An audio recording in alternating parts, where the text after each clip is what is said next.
Welcome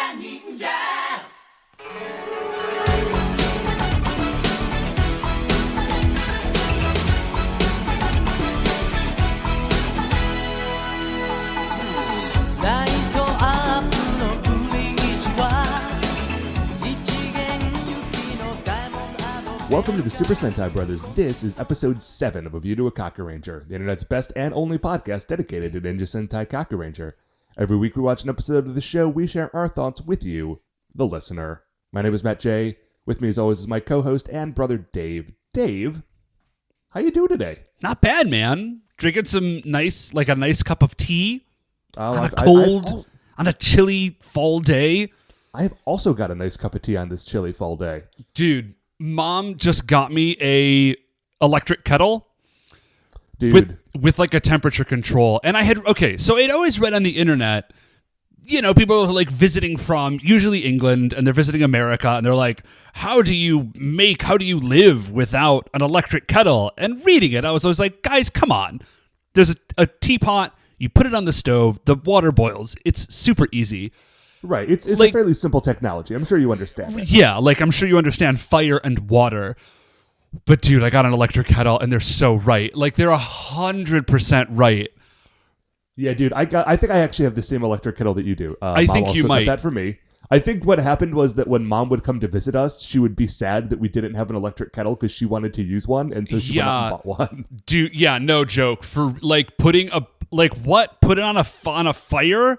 Like a barbarian? No, this is amazing. Like I hit the temperature I want and it boils in like 30 seconds. It's so good. It's new enough to me that I'm still digging it. Like every time I use it, it's like a tiny miracle. You know what else is a tiny miracle, Dave?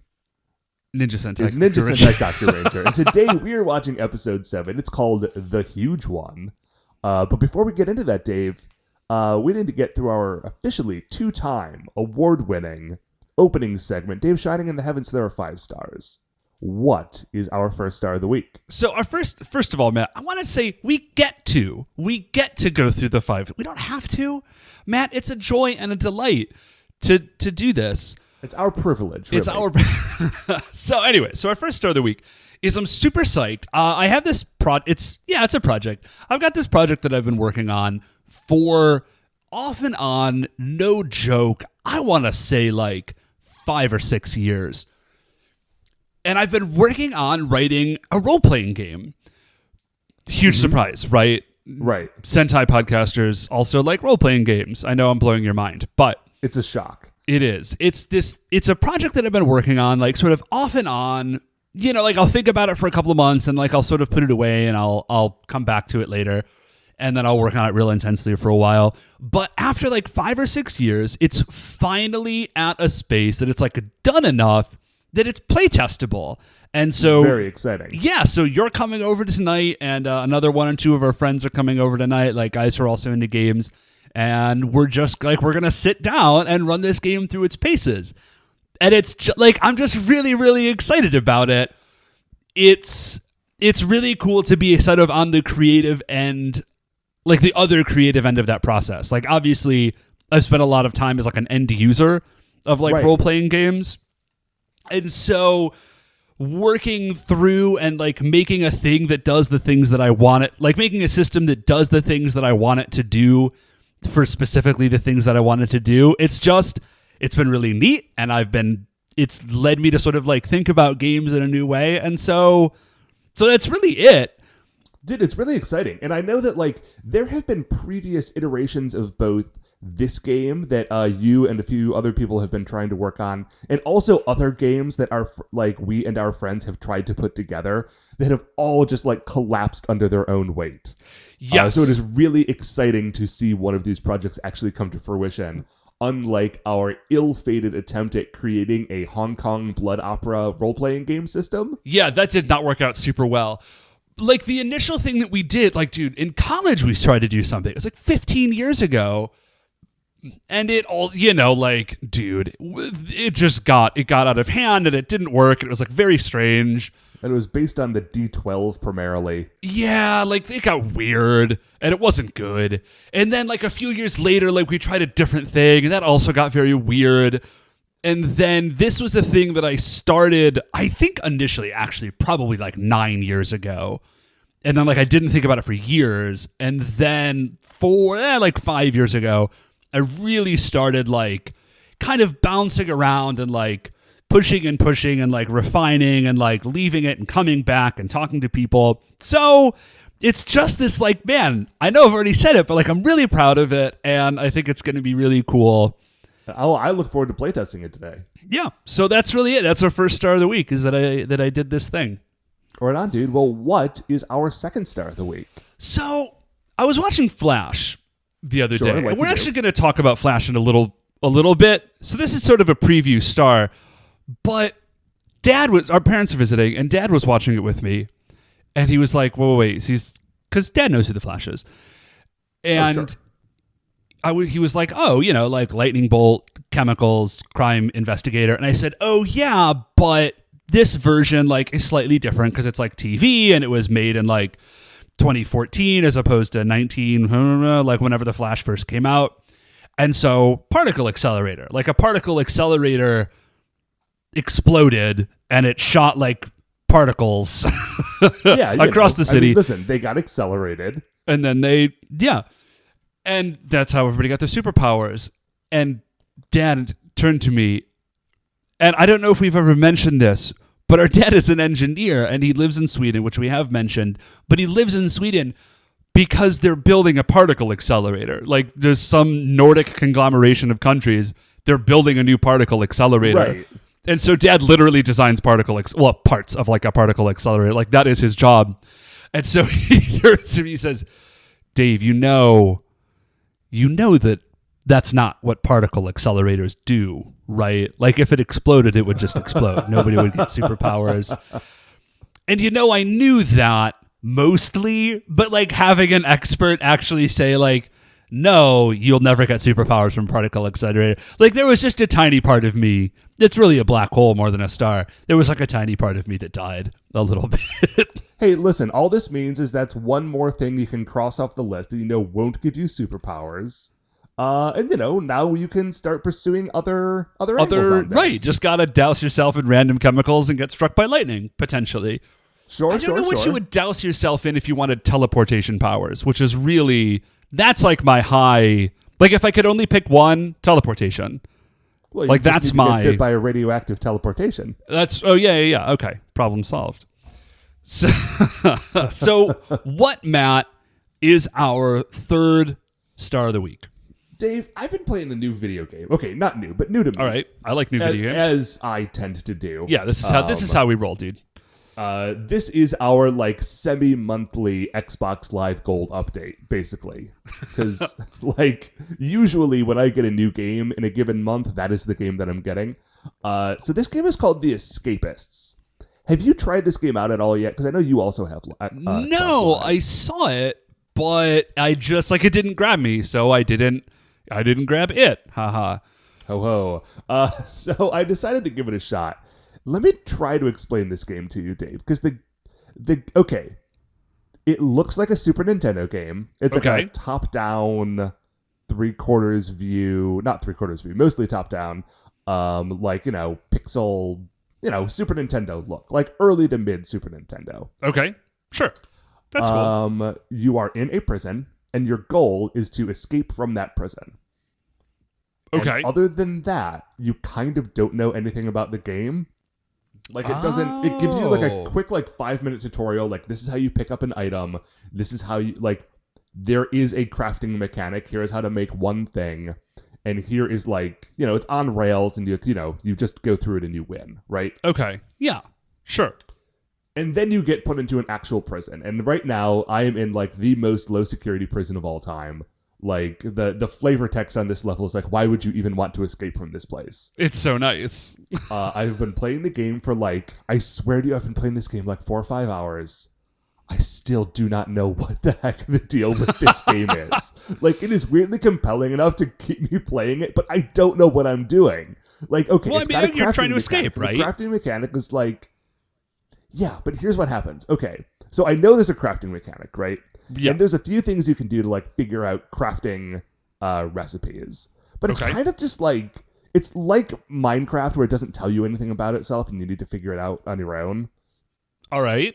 Those are cool games. You know, sure. But like, okay, I get like a piece of wood and like a file, right? Not like a paper file, but like a rasp. Yeah. Like baked into a cake. To make, like, a makeshift handle.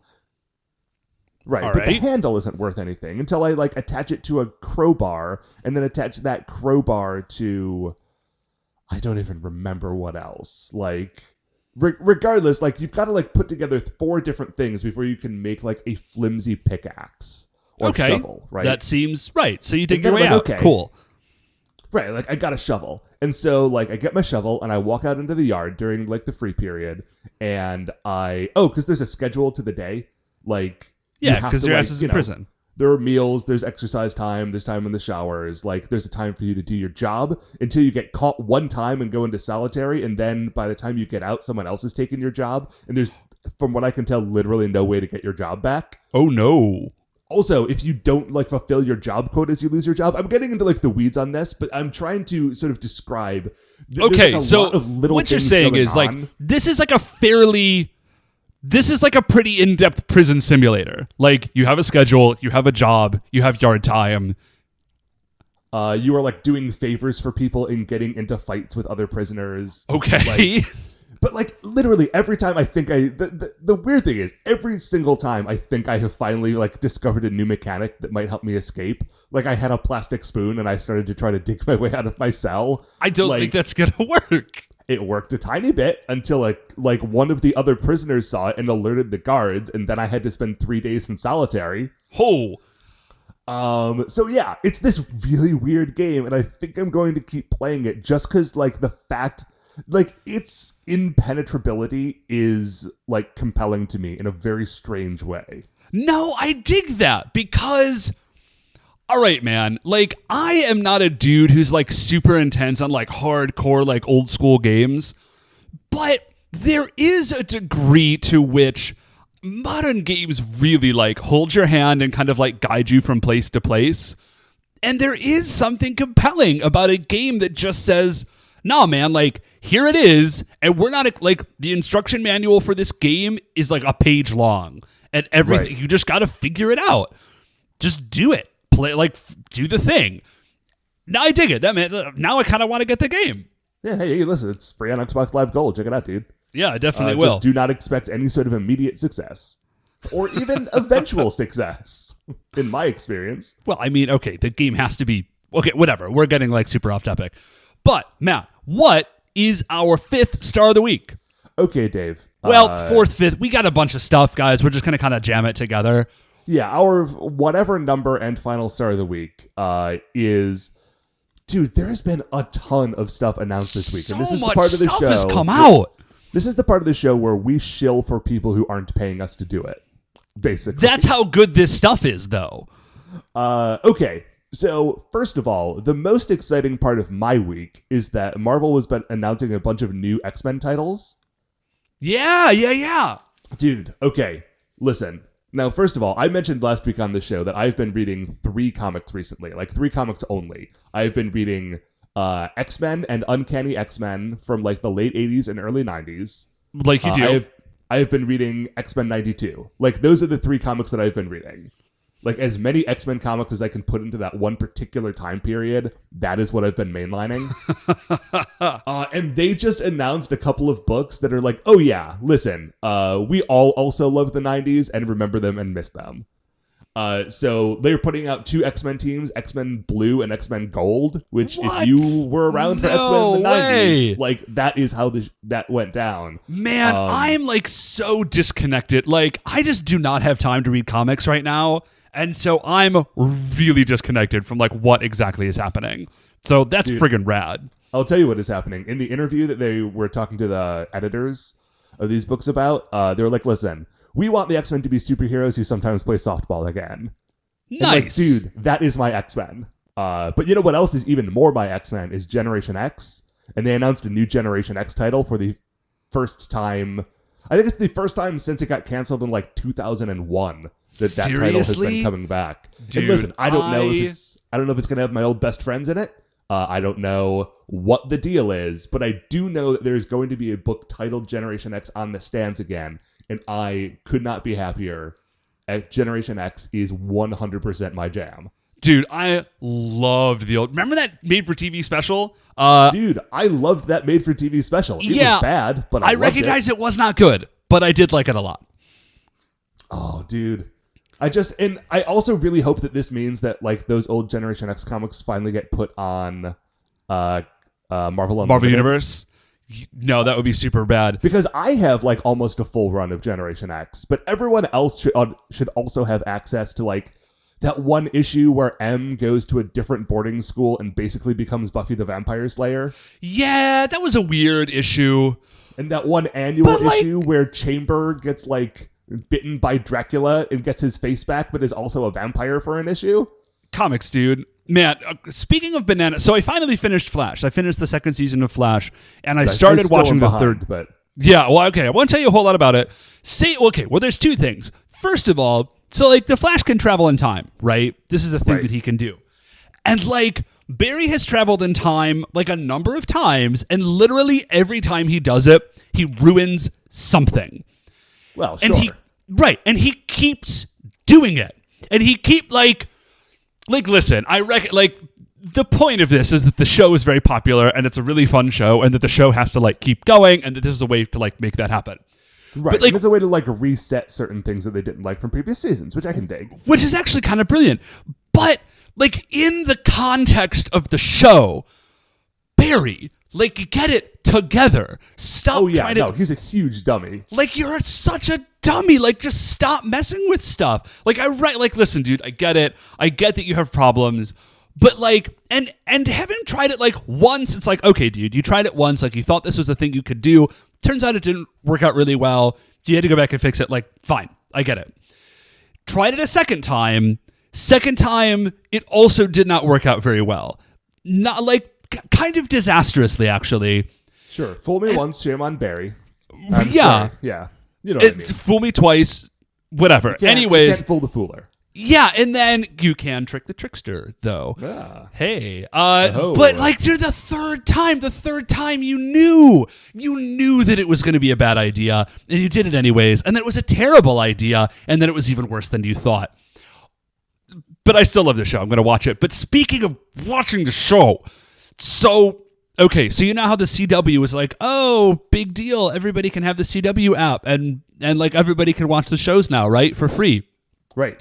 Cool, except now they're not on Hulu anymore, which means I have to watch them on the CW app. And the CW app doesn't have an option where I can, because it's all free, you just watch it. But so now I have to watch commercials again, like some sort of caveman. Right, like I paid to get the non-commercial version of Hulu specifically so that I could enjoy these shows. Yeah, and now I gotta watch it. I gotta watch the stupid commercials again. And okay, first of all, I know that have you watched commercials recently? Not in a couple of months. Basically, not since I upgraded my Hulu. Yeah, exactly. I don't know if I am maybe I just don't remember how bad commercials were, or they've gotten worse, or something. But commercials are garbage.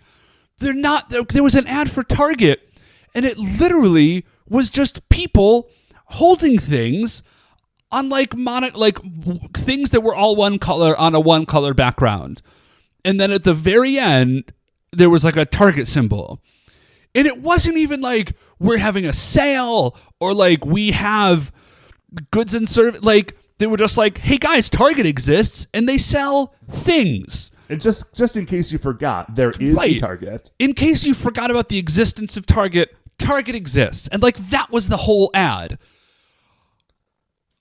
And great. Yeah, so that's how I have to watch Flash now. And I'm just like, it's like, come on. I pay for Netflix and Hulu and Amazon Prime. Can't I just, or at least give me an option? At this point, if I'm paying for all three of those things and I still can't watch your show or movie, like... Get bent. I have abandoned you. Even if I really wanted to see that thing, if you have not made it available on any of those three platforms, like... listen, I don't need to see that show that much. Yeah. Oh my gosh. I can just wait a season and wait for that thing to drop on Netflix. Yeah, I'm not going to wait for Flash. But dude, you got to catch up on Flash. It's so good. Okay, so here is the last of this star that I wanted to talk about. Oh, wait, there was actually a couple of things. There's a trailer for that new Wolverine movie that's got Donald Pierce in it, which, as I said, been reading a lot of, like, early 90s X-Men comics, so seeing that dude was exciting. Yeah, we don't need to talk about it a whole lot, because there is just a trailer, but, like, as much as I love Wolverine, and I do love Wolverine, and I'm actually kind of amazed that the comic books have not brought him back yet. Like, I'm blown away that Wolverine, like Logan Wolverine, is still dead. Even so, I'm pretty impressed that they're restrained. Anyways, the other Wolverine movies have, like, I've kind of dug them just because I like comics and I'm a nerd, but, like, they're objectively not good movies. But this dude, Logan, or the just one called Wolverine, but it's basically kind of Old Man Logan a little bit. No, I think it's just called Logan. Oh, okay. Right on. Dude, that movie looks pretty hot. Yeah, it looks good in a way that superhero movies do not typically look good. And when I say that, I don't mean like it looks actually good and not just like, you know, good for comic book fans. I mean like it doesn't feel like a superhero movie. Yeah, it does not, which I think is going to be really neat. So that's a new thing. But Matt, there is one more big thing that we wanted to chat about. Okay, dude. Nintendo just announced its new system, and now I have to buy a new Nintendo system because this thing looks weird and awesome. I don't even know what to do with this thing. It's like, okay, it's a console that is also like a console portable, like handheld hybrid that has like modular bits that come like that you can take on and off the sides. Yeah.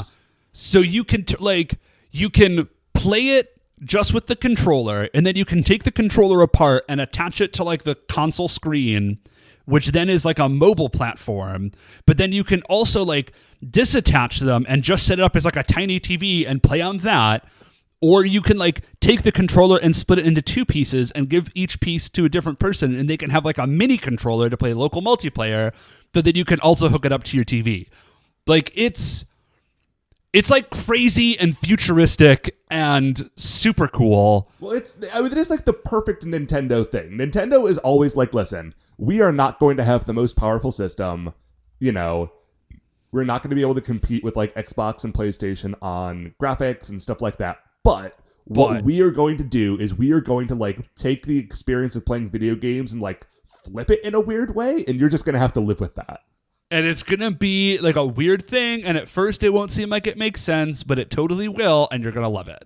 Although I do love they put out this like commercial trailer for the thing.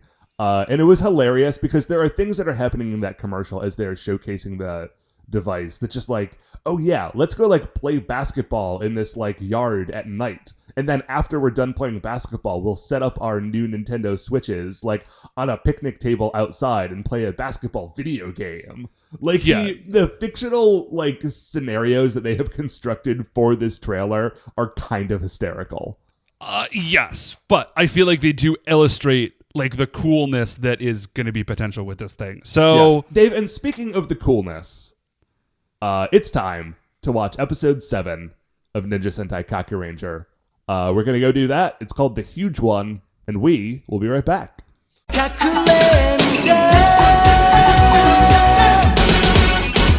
Okay, welcome back. So we've just finished watching episode 7, The Huge One. Dave, what'd you think? I thought that this was a very special episode.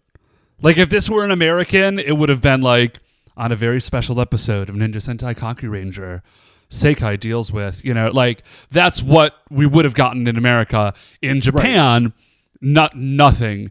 It's just, they just rock and roll. We got something very different. Something different and altogether beautiful. So we start off on this episode as normally with our announcer, but you can tell that there's something a little different. Like the camera shot is a little different with the announcer than it typically is. The background is weird. Yeah. And we find out why, because he starts getting into it. He says, okay, like today, here's the story you've been waiting for. And then all of a sudden, like a bunch of shurikens start like hitting the wall behind him. And like you can tell that they are like the specially branded Kakuranger shurikens. Is this a toy? Could you buy? I mean, I feel like you probably could have. I suspect you could have. But I do really dig that they all seem to have their own like shapes, which is pretty rad. I dig that a lot. So with it, the camera pulls back, and like the announcer's stage has been set up just like on a rolling cart in the middle of a field. He says the Rangers are practicing ninjutsu. They're practicing ninjutsu, like they're in their full costumes, like not the Henge costumes, but like their ninja clothes. And it's like the middle of the day, and they're just hanging out in a park, and that is where they are practicing ninjutsu. It is awesome. Like, Jiraiya is throwing a million shurikens at Sasuke and Saizo, and they are both, like, knocking the shurikens out of the air with their swords. It's pretty great. So, actually, it's... Yeah, you're right. So, everybody is there. Well, not everybody, actually. Sorry. So, Tsuruhime walks out of Nakamaru, and she's looking around. She's like, dude, where is Seikai? We flash over, and Seikai is at the seashore, and he just has a giant plate of food, and he is like double fisting. He's got like a hamburger and a hot dog, and then next to him is like a plate of like Jughead style.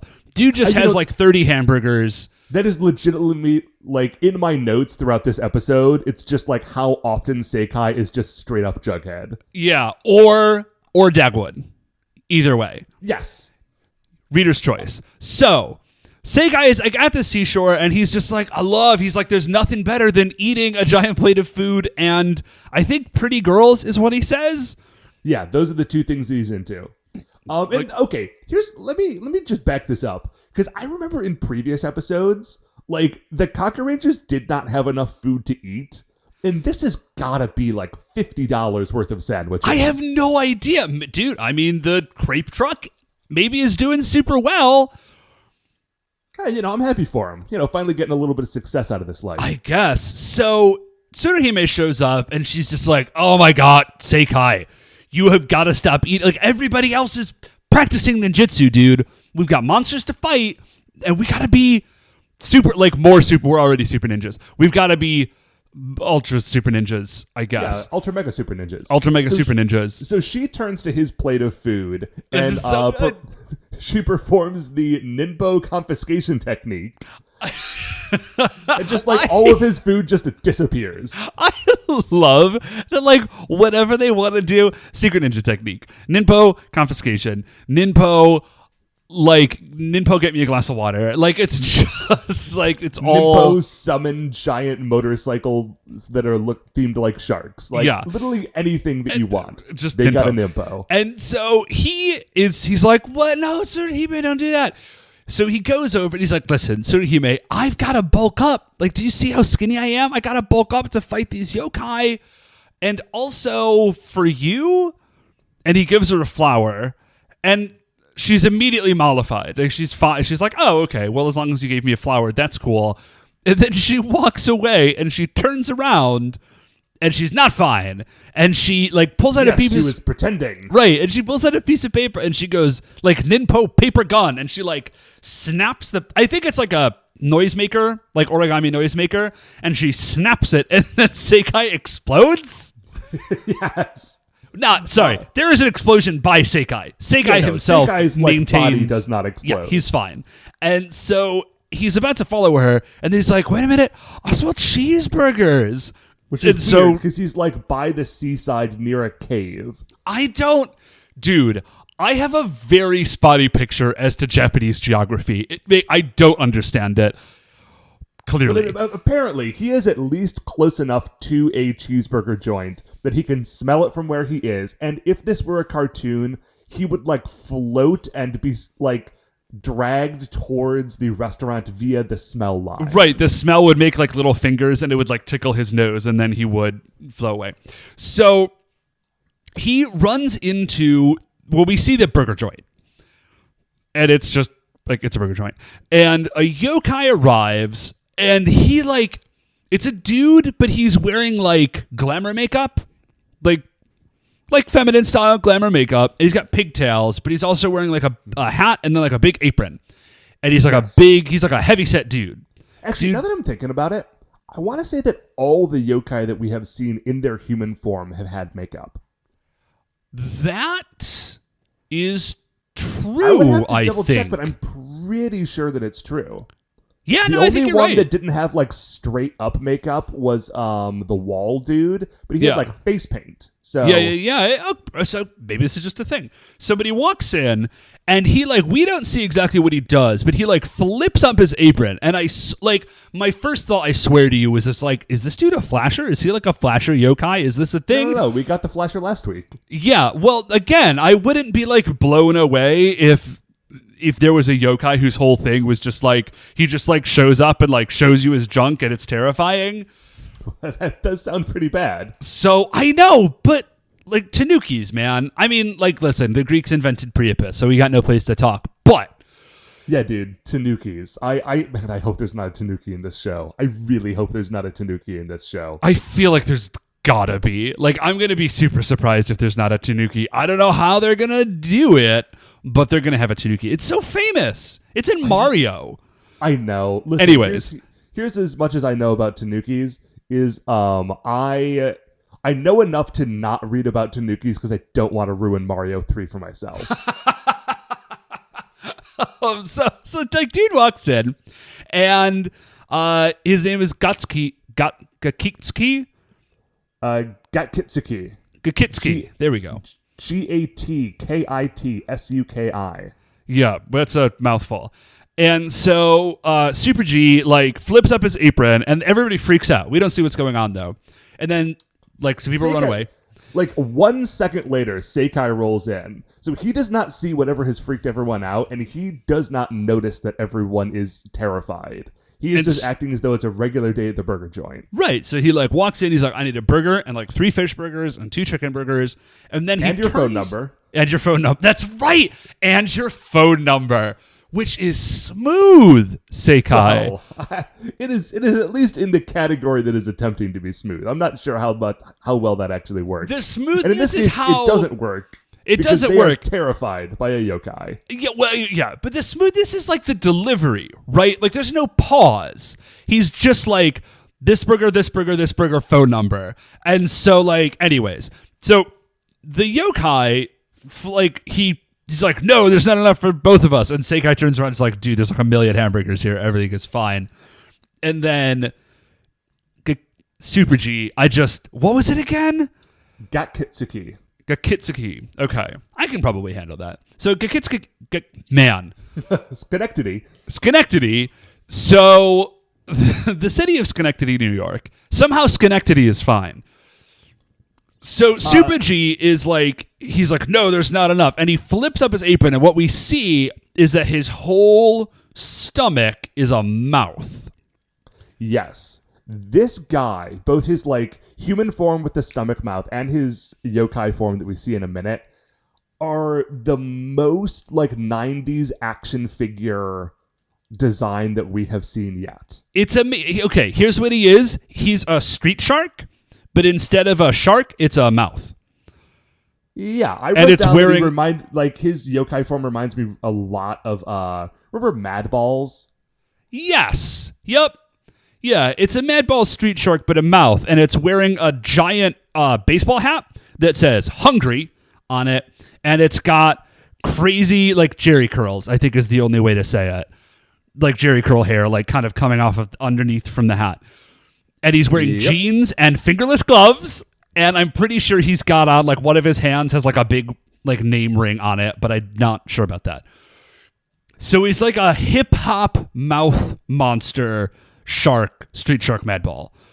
Yeah, you know. It's pretty much what we've got here. Just imagine something that's in the middle of that very complicated Venn diagram, and I'm pretty sure you'll nail it.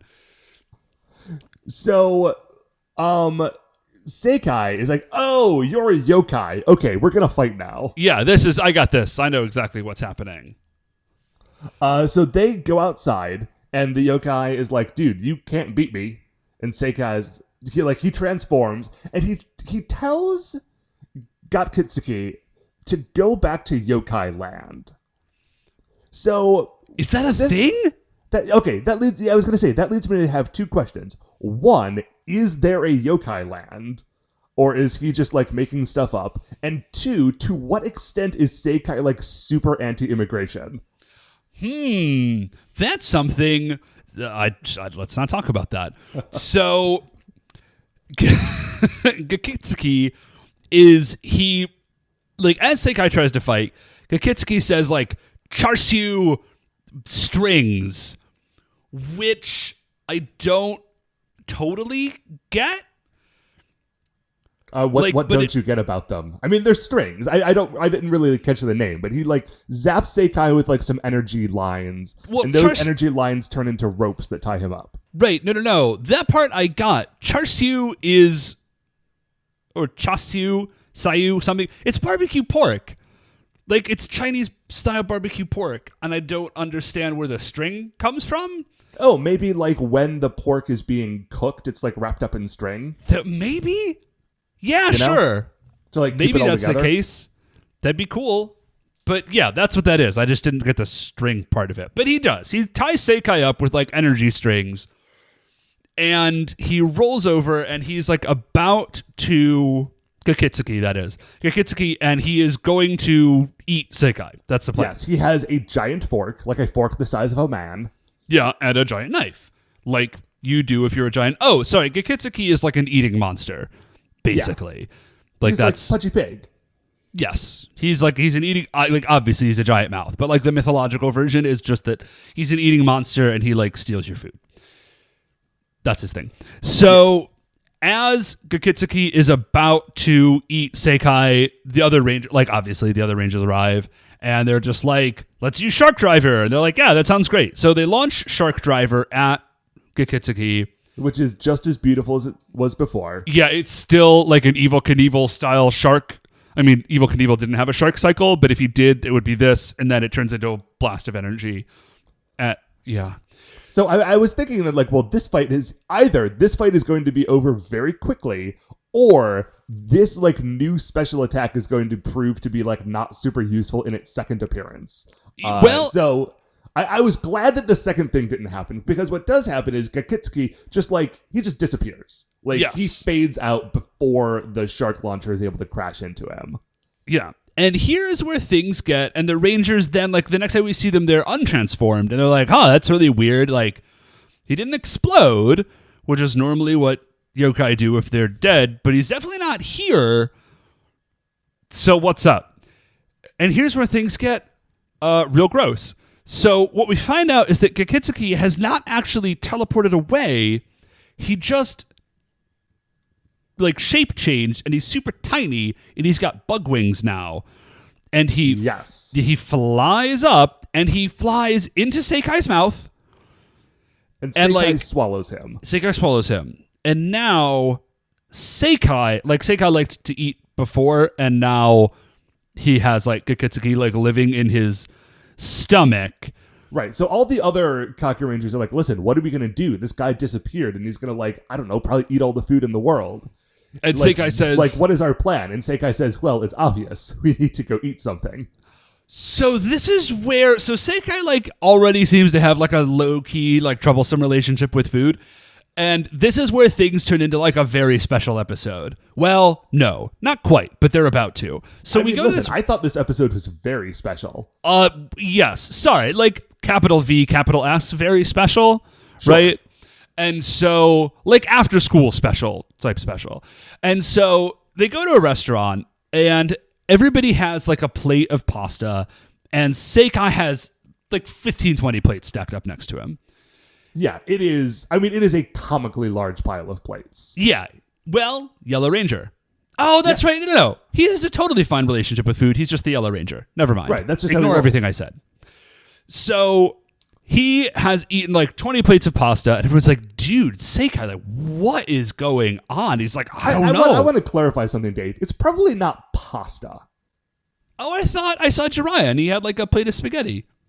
I'm just saying that, like, this is in Japan. I assume it's some kind of noodle. I didn't want to, like, give the impression that they were, like, hanging out in an Italian restaurant. They have, like, dude, there's gotta be an Italian restaurant in Japan someplace. Like, that has to be the case. There's an Iron Chef Japanese or an Iron Chef Italian. Like, that's a thing.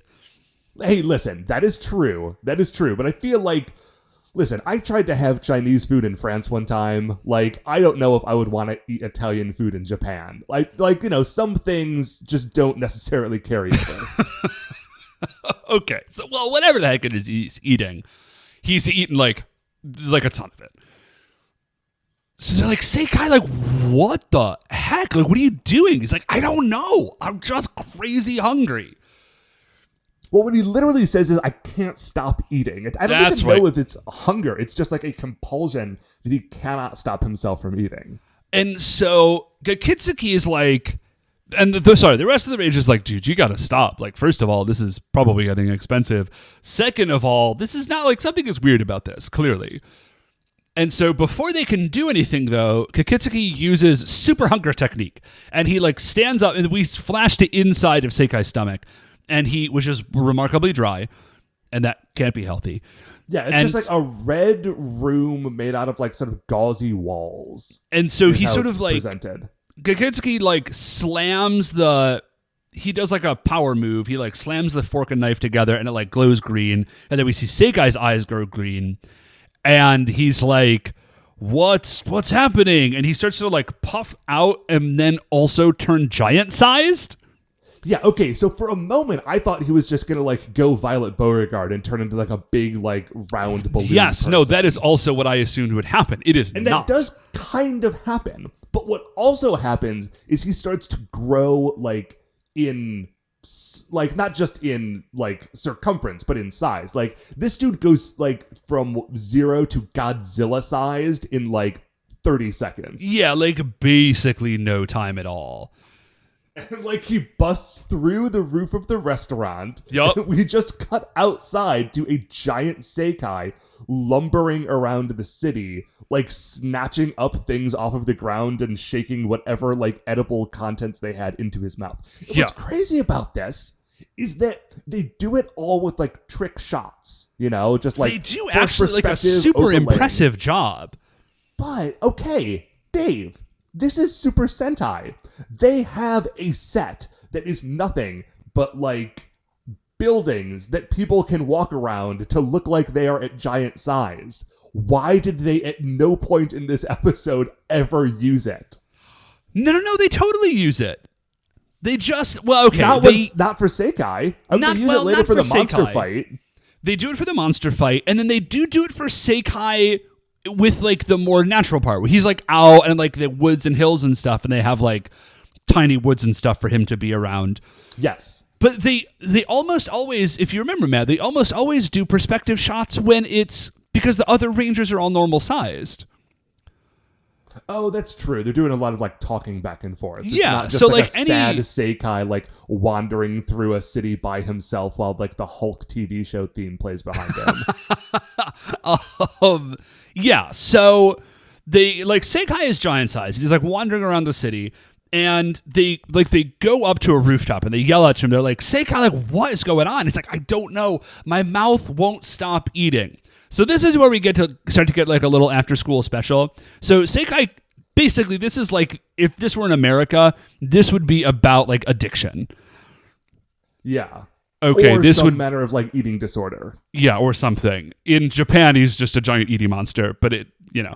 So Sasuke, he pulls out like a telescope, and he's like, Ninpo penetration sight or something. It's basically X-ray vision technique. Yeah, see-through technique.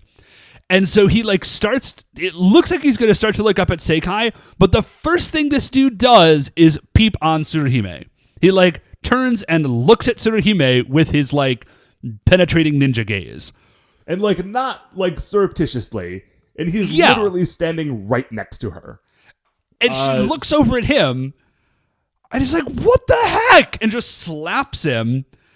And then he turns to Saizo, and Saizo's like, how was it? And Sasuke's like, flat. Which, guys, like, I'm trying to fall in love with my new Sentai heroes, guys. I don't have Raita around anymore. Shoji's 2 seasons ago. I need to like these guys enough to get through this season, and this is not helping me. So, but he does. Okay, so then he does do the right thing, and he looks up at Sekai, and he sees the yokai like in Seikai's stomach, and he's just like, "Oh, okay, this is the problem. There is like a yokai that's living in Seikai's stomach, and like we got to figure out how to get him out. That's the problem. We don't know how to get him out." And Tsuruhime says, "Okay, I've got a plan. We just need to get him to spit the dude out." So we cut to nighttime. So they have apparently been working on this plan for a couple of hours because the sun has gone down. And Tsuruhime is being strapped to a giant kite, and she is holding what appears to be a giant pepper shaker. I am pretty sure that like giant ninja kites are a thing. Yes, are giant pepper shakers though? I mean, clearly they are. We see them in this episode. I was gonna say she's got one, so but they could have made that too. So they attach it to this kite and give her a giant pepper shaker and fly her up to where Seikai's head is. And she said, like, "Listen, dude, we need to get that thing out of you," and just starts like shaking the pepper shaker all over his head, because I don't know why she thinks this, but apparently she is under the impression that if she gets Seikai to sneeze a lot, he will like throw up the dude or something. Yeah, I'm not like she's attacking the wrong part of that dude's head. Yeah, I'm not exactly sure why this is the plan, but whatever it is, it's a bad plan because it doesn't work. So he just eventually gets up and leaves. He's like, "This is stupid." Right, like he's sneezing so much that like it is becoming like really painful, and so he kind of like accidentally swats Tsuruhime away. And anyway, like she and the other dudes have also been getting covered in the pepper, so they're all sneezing. It has been a failure on all fronts. So but Tsuruhime is fine. We flip to the next day, and they have somehow gotten chains large enough. Like, I want to be clear, Seikai is not wrapped up in like regular size chains. They have found chains relative to Seikai's new giant size and wrapped him up in those. Right, like they have gone to a battleship and taken the chain from its anchor. That's the only thing that makes sense. And I feel like I was about to ask how they did it, but I feel like they must have just gotten their giant beast generals and like done it that way, because otherwise it's impossible. But Seikai is chained up, and they have a chicken. They're like, "This is the last chicken in the city. This is it. You have eaten everything else." Yeah. And then they do Ninpo giant roast chicken. So they turn the chicken into a giant chicken. And then they all summon like these giant fans. Yeah, Ninpo giant fan. It's one of the more popular giant fan techniques. And they just start waving like the fans around to waft the smell of the chicken up to Seikai. And they're like, "Listen, Seikai, all you need to do," it's just like, "Dude, just don't eat the chicken. Like, you need to hold out longer than Gakitsuki, and then he will jump out of you, and then we'll get him." And he tries, and he can't do it, and he just snaps the chains like they were worthless. Right, because Gakitsuki, that is a really hard one to say. Yeah, it is. He does like the super hunger technique thing again, and I think like superpowers Seikai, like not only to overwhelm his will, but to give him the strength to break those chains. Yeah, I think that's what it's got to be. And so he snaps the chains, and he like picks up the chicken and just starts going nuts. And then he's super sorry. He's like, "Guys, he finishes the chicken, and he's like, "Guys, I feel so bad. I'm so sorry that I did that." Like, I've got an idea, though. Here's what I think might work.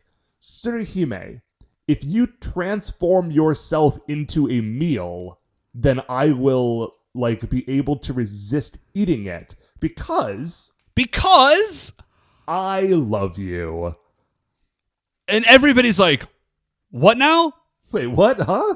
And Sekai says, no, I am. I love you. And so if you could turn yourself into a meal, then it would work.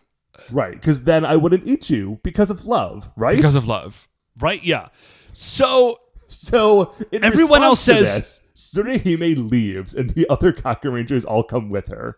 They're like, dude, that Sekai, you made it weird. Like that's a bit much, bro. They just get in Nekimaru and drive away. So For Sekai, a while, because the next time we catch up with them, like the sun is setting.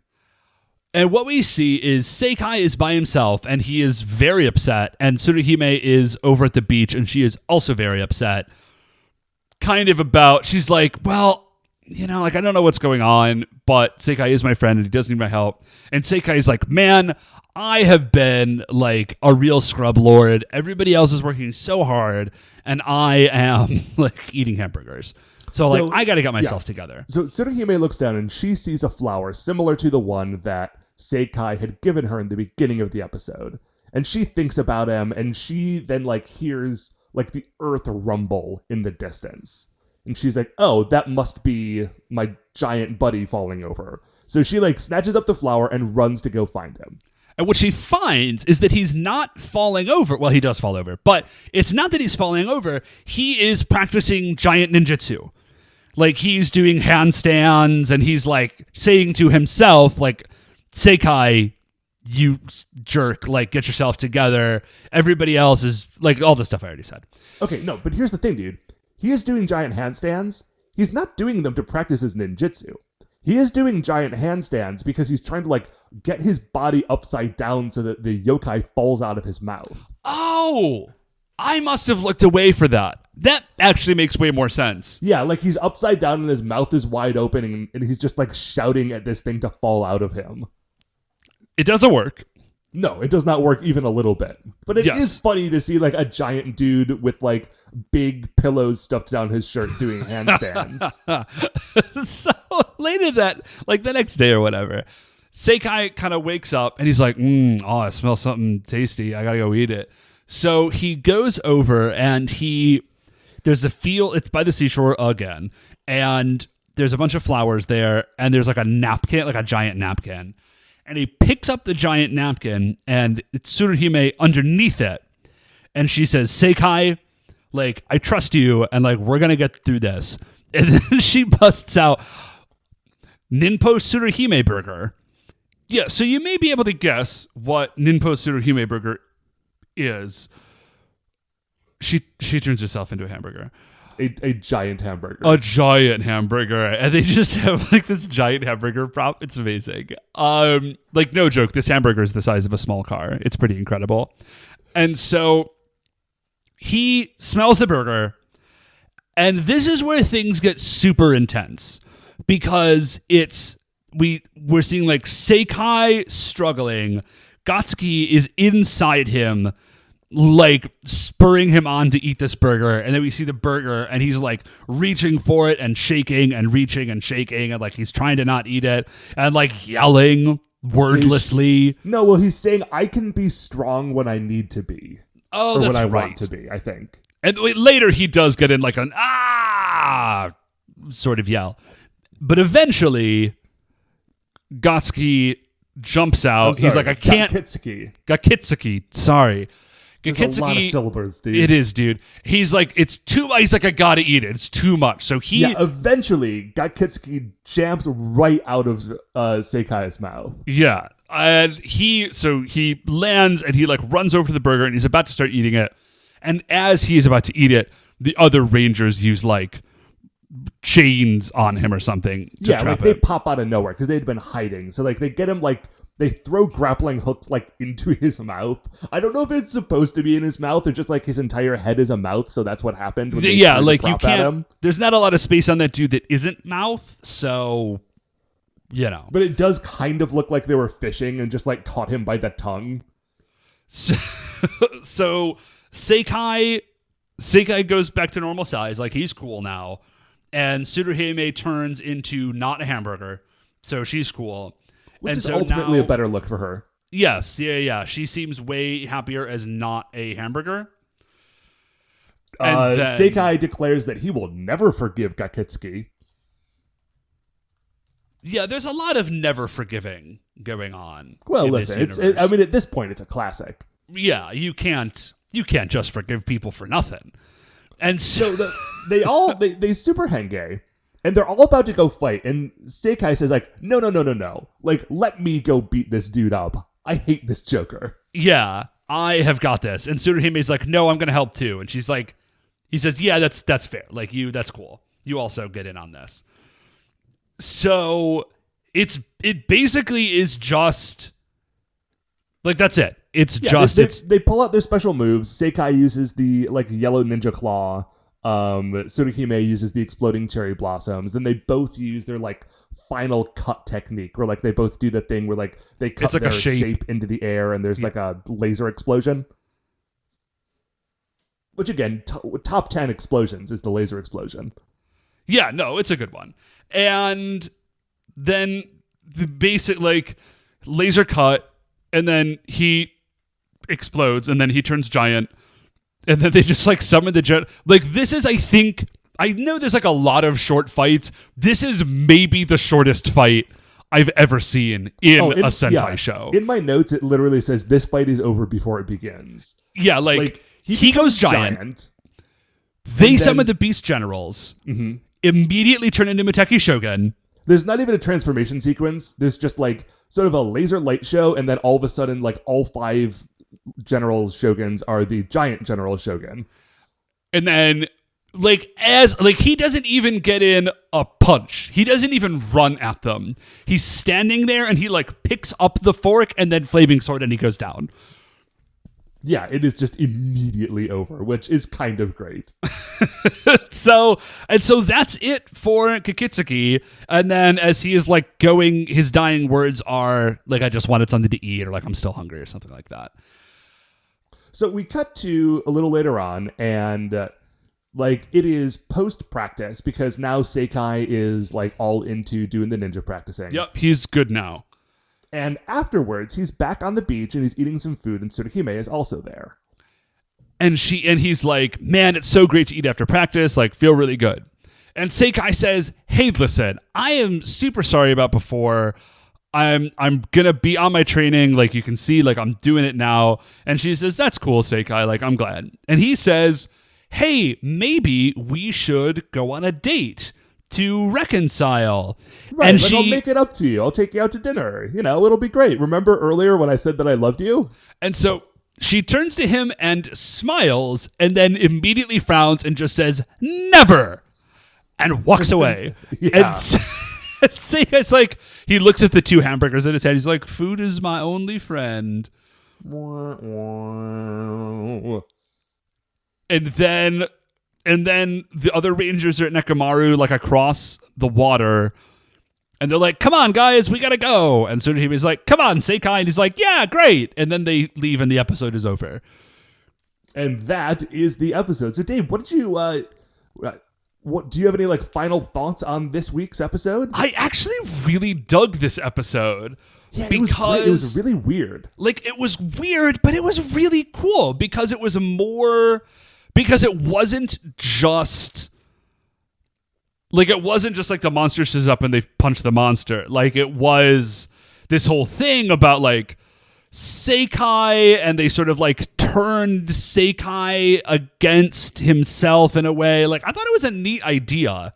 It really was. And it's cool, especially in like the early part of the show like this, to get these episodes that are more like character spotlights than just like fighting monsters every week. And I think this one did a really good job of that. What I am still waiting for is like, who's in charge? Like, who are the big bad guys? Dude, I still have no idea. Because, yeah, it's just like there's a monster every week, but there doesn't seem to be any structure to anything that's happening. Literally, like, a monster shows up and they fight it. But there's no, like, Goma, there's no Vyram commanders. It's just, like, dudes. So yeah, it's very strange. And actually, I noticed that this week is, okay, so in the first episode, I think, we got a look at the first, like, 6 episodes worth of monsters. Either Yes. like in that episode or in the closing credits of the show. Oh, And so yeah, this you're is right. Which is why I initially thought that the Kappa and Rokurokubi were going to be like continuing monsters throughout the show, because they are in the end credits of Kakuranger, like Yeah, but dancing nope. around. Those dudes But, like, are dead. So like all those dudes are dead, and now there's just like another dude, and it's not a main guy, obviously, because he's also dead. So I am clueless as to what's going on. But since he is dead, that means Kakitsuki gets a spot on the Creature Royale. So okay, let me pull up this list. So I'm actually pretty into this dude. Like, he's got a neat monster power, right? And he looks pretty rad, actually. Like, he definitely looks memorable, at least. Like, he's a giant 90s, like, muscle dude mouth, which is great. And I love that he's wearing a giant baseball hat. Yes. So he's wearing a giant baseball cap and the fingerless gloves. So great look. I think he's got a cool power. Like, I'm thinking like top third at least. Okay. So let's look at what's in the top third. Well, last week we put Oboro Gumara on the list, right? Yeah. So where was he? Where did we put him? He's at spot number 14. He is just underneath Iron Mask Choryu. Okay. Are you thinking above or below that? I like him more than Oboro Gumara. Like, I thought he was cooler than him. I thought he was... Oh, wait a second. We did put Oboro Gumara on the list last week. Yeah, no, he was before. But Oboro Gumara is, like, on the top third of the list. I think he's cooler than Lipstick Songstress.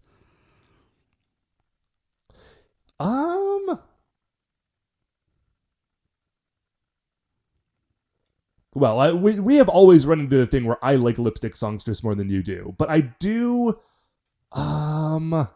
Yeah, honestly, that works for me. So what do you think about him in relation to Heatwave Hood? Man. Okay. I don't think I like him quite as much as it's actually very similar, because both Heatwave Hood and Kakitsuki have rangers like trapped inside them. Well, sort of reversed, but yeah. It's kind of he's the flip side. Yeah. Heatwave Sorry. Hood. It's flipped. But Kakitsuki gets taken out because he like wants to eat a cheeseburger, and Heatwave Hood is defeated because Daigo punches his way out of hell. So Heatwave Hood is probably a little tougher. Yeah, and it's also like, dude, that's just such a rad episode. So I don't think Akatsuki is as cool as Heatwave Hood, but I do think he's cooler than Lipstick Songstress. Right on. So Kakitsuki goes on the list at number 11. Number 12? Or yeah, 11, sorry. Right on, dude. Oh, by the way, I don't know if this is the same monster as the one that got used in Power Rangers, but I know that there is a Power Rangers episode where I think it's Tommy gets very, very hungry and they have to tie him up and like wait for the monster to jump out of him. Okay. But instead of that being a very special episode in the way that we were describing this one, I want to say that what happened in that episode is that like Tommy was training a kid to do karate and told him to like eat right to like keep his body healthy. And then that kid saw Tommy get like very hungry and eat a bunch of ice cream. And that kid was very disappointed in him. Oh, yeah. I remember the Ranger Danger guys. It is the Ravinator is what he is called, I guess. The Ravinator. Oh, yes. Yeah, this is him. Hid inside a sandwich that Tommy was eating in order to make him eat without end. Yep. That was it. Right on, dudes. So I think that is something that I keep trying to remember to do, is like throwing in a little talk about what this thing was in Power Rangers. Because now, kind of for the first time in a long time, we have monsters that did get translated into the Mighty Morphin show. Yeah. Yeah, we do. So, yeah, it's the Ravinator is what Kakitsuki turned into. Kakitsuki, I think, probably way cooler. Yeah, almost definitely. But I think that's it for us, yeah? Yes, that is going to do it for another episode of A View to a Kakuranger.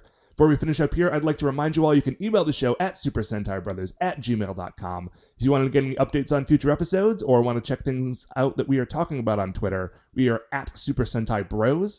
If you like the show, and I hope that you do, please remember that shining in the iTunes review section, there are 5 stars. Please rate, review, subscribe on iTunes. That's what's going to help new people find the show.